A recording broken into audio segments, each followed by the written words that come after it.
Hello friends, welcome to the 6th episode of Mastering Excel series. Today I am going to teach you how to adjust height of a row.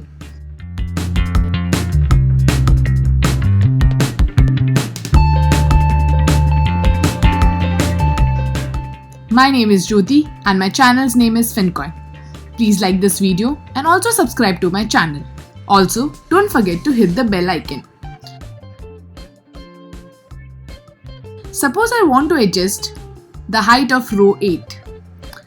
You can manually place your cursor on the row 8 and then you can increase or decrease the height of the row. But this option can be used when you want to adjust the height of one row. Suppose if you want to adjust the height of multiple rows. You can go to Home, you can go to Format and then you can use the option Row Height. You can choose any value and then press the button OK.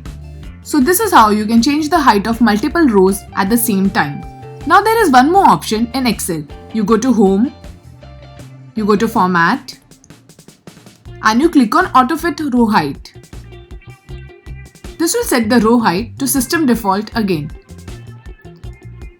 And at the same time, if you want to be more effective, you can use the shortcut keys appearing on the screen.